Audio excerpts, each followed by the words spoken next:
सरकार को हम लोग तमाम आदिवासी संगठन के माध्यम से एक चेतावनी देना चाहते हैं कि जल्द से जल्द ये फुटब्रिज का जो निर्माण हुआ है सरूल से पहले नहीं हटता है तो उग्र होकर हम लोग सड़क में और झारखंड बंद करने का भी काम करने जा रहे हैं। अभी 15 दिन बच गया हम लोग का सरूल शोभा यात्रा का। लोग सरूल शोभा यात्रा की तैयारी करें कि आंदोलन नहीं करें? सही बात। सरकार हम लोग को भी आसरा लगा था कि माननीय कल्याण मंत्री चमरा लिंडा जी यहाँ आए हैं, आदिवासियों की समस्या का समाधान होगा, लेकिन आदिवासियों को ठगने के लिए आए थे, बरगलाने के लिए आए थे। समाधान तो हुआ नहीं, लेकिन आदिवासी को जो वो वादा किए थे वो पूरा नहीं किए, जिसके चलते आज इस तरह का मामला देखने यात्रा निकाल। तो निश्चित रूप में झारखंड बंद होगा, पुतला दहन होगा और हो सके तो सरूल शोभा यात्रा को भी हम लोग बंद करने का काम करेंगे। और सरूल शोभा यात्रा के दिन काला झंडा लगा करके हम लोग विरोध करेंगे सरकार का और अपने से इसको आदिवासी समाज खोलने का और हटाने का काम करेंगे। पूरी सरकार और नेता जो हमारे धार्मिक जमीन को बेच रहे हैं उसका अस्थि यहाँ है और हम बहा देंगे स्वर्णरेखा नदी में।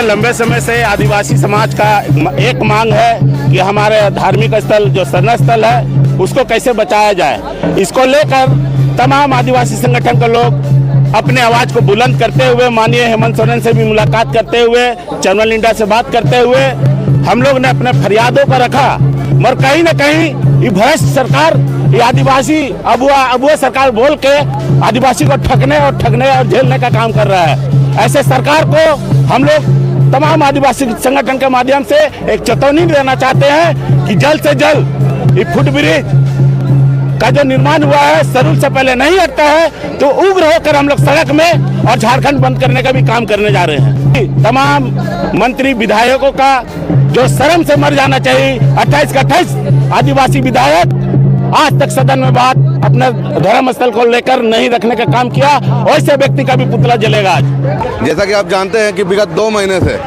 हम लोग यहाँ पर आंदोलनरत है। सभी समाज के संगठन के लोग एक मंच पर आकर इस जो फ्लाईओवर का जो रैंप हमारे मुख्य द्वार के पास उतार दिया गया है उसको हटाने का हम लोग मांग कर रहे हैं। ये बात मानव श्रृंखला के मार्फत से भी हुई थी और ये बात सदन में भी उठी थी, पर आज तक सरकार के कानों में जू न रेंगी। भाजपा की तो ठीक है, जो इस तरह का बयानबाजी करे वो उसको क्या बोलते हैं, उसको हटाने का बात कर रहे हैं। जो इस तरह के बातें कर रहे हैं ये आंदोलन को भटकाने का काम कर रहे हैं। मैं उनको उसी की भाषा में जवाब देना चाहता हूँ। अगर भाजपा के लोग ऐसा कर रहे हैं तो आप जेएमएम कांग्रेस का है, आप हटा दो ना। क्यों ऐसा नौबत आ रहा है? नहीं, क्यों ऐसा नौबत आ रहा है कि आज समाज के लोग यहाँ पर खड़े हैं? अभी 15 दिन बच गया हम लोग का सरूल शोभा यात्रा का। लोग सरूल शोभा यात्रा की तैयारी करें कि आंदोलन नहीं करें? सही बात। सरकार आज हम लोग अपना धर्म समाज को बचाने के लिए, सीरम टोली सारनाथ स्थान बचाने के लिए हम लोग यहाँ पे जमा हुए हैं और आप देख रहे हैं हजारों की संख्या में यहाँ भीड़ है और सबको दर्द है कि जो हम लोग का सरूल शोभा यात्रा है अभी 1 अप्रैल को हम लोग को मनाने जाना है और ऐसे में जो है भीड़ लाखों की संख्या में सीरम टोली घुसती है और दुर्घटना घटने की पूरी संभावना है। इसको लेकर आदिवासी समाज में आक्रोश है और जो भी ऐसे जो लगा रहे हैं आपका आरोप लगा रहे हैं ऐसे लोग से मैं कहना चाहता हूँ ये समाज है। जब ये लोग का जो है भाजपा से ये लोग को फोबिया हो गया है। समाज के लोग जब भी उतरते हैं तो भाजपा का एक ब्लेम लगा के बचना चाहते हैं, लेकिन यही लोग जो है सीरम टोली का लाखों रुपया जो है गबन करके बैठे हुए हैं। हम लोग को भी आसरा लगा था कि माननीय कल्याण मंत्री चमरा लिंडा जी यहाँ आए हैं, आदिवासियों की समस्या का समाधान होगा, लेकिन आदिवासियों को ठगने के लिए आए थे, बरगलाने के लिए आए थे। समाधान तो हुआ नहीं, लेकिन आदिवासी को जो वो वादा किए थे वो पूरा नहीं किए, जिसके चलते आज इस तरह का मामला देखने जो कार्यक्रम जारी रहेगा। जब तक हम लोग का मांग पूरा नहीं होता है तब तक ये कार्यक्रम जारी रहेगा। सॉर्ट आउट कैसे हो जाएगा? यहाँ पर एजेंट लोग लगे हुए हैं। झारखंड का सरकार जो मुख्यमंत्री हेमंत सोरेन है वो आदिवासी विरोधी हो गया है, तो शूट आउट होगा कहाँ से? बात तो समाज तो यहाँ खड़ा है, आदिवासी समाज खड़ा है, चिट्ठी वायरल भी हो रहा है, सुन रहे हैं भूअर्जन वाला। तो समाज को बताना चाहिए ना भैया कि भूअर्जन वाला जो चिट्ठी है वो क्या चिका है, उसमें पैसा का लेन देन है, रैयत का नाम केंद्रीय सरना समिति है। स्पष्ट करना चाहिए वैसे लोगों को कि भूअर्जन से पैसा कौन निकाला और कौन पकड़ा। तो ये दिग्भ्रमित करने का मामला है, समाज को उल्टा दिशा में ले जाने का मामला है और ये आंदोलन को बंद करने का एक साजिश रचा जा रहा है। मैं यहाँ का समाज कह रहा है, समाज के लोग कह रहे हैं, समाज में चर्चा हो रहा है, इसी का विरोध है ना। अब फ्लाईओवर उतार दिए हैं सरना स्थल के सामने और उसका हम लोग मांग कर रहे हैं तो वो विरोध कर रहा है, बोल रहा नहीं लोग का बंदी नहीं होना चाहिए।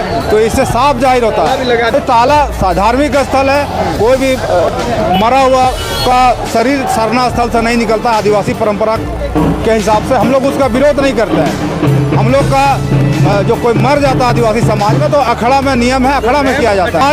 आज सारे लोगों का पुतला जला रहा है और इससे भी सरकार अगर नहीं चेतती है तो निश्चित रूप में झारखंड बंद होगा, पुतला दहन होगा और हो सके तो सरहुल शोभा यात्रा को भी हम लोग बंद करने का काम करेंगे। और सरहुल शोभा यात्रा के दिन काला झंडा लगा करके हम लोग विरोध करेंगे सरकार का और अपने से इसको आदिवासी समाज खोलने का और हटाने का काम करेंगे। रैंप नहीं हटा तो बनेगा और हम लोग काला झंडा लगाएंगे। ये हांडी है, हांडी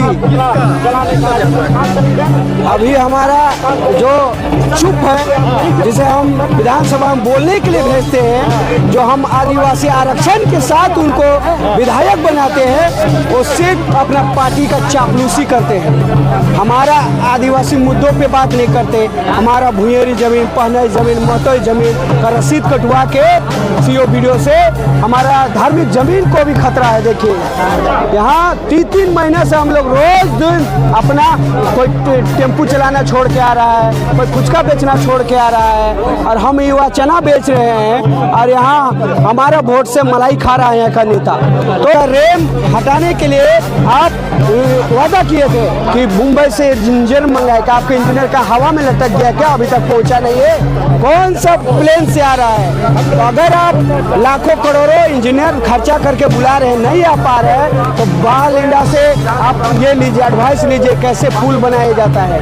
अगर आपके नितिन गडकरी और हेमंत में औकात नहीं है तो बाल इंडिया समाधान का हल देगा। जिस प्रकार भाखड़ा नदी में 2 भाग में बढ़ जाता है ब्रिज, उसके बाद वहाँ से पानी जहाज पार होता है, उसी टैक्टिस को अपना के हम यहाँ पर अपने माँ बहनों को सरहुल में सुरक्षित करेंगे। कोई हताहत की घटना नहीं होने देगी। पूरी सरकार और नेता जो हमारे धार्मिक जमीन को बेच रहे हैं उसका अस्थि यहाँ है और हम बहा देंगे स्वर्णरेखा नदी में।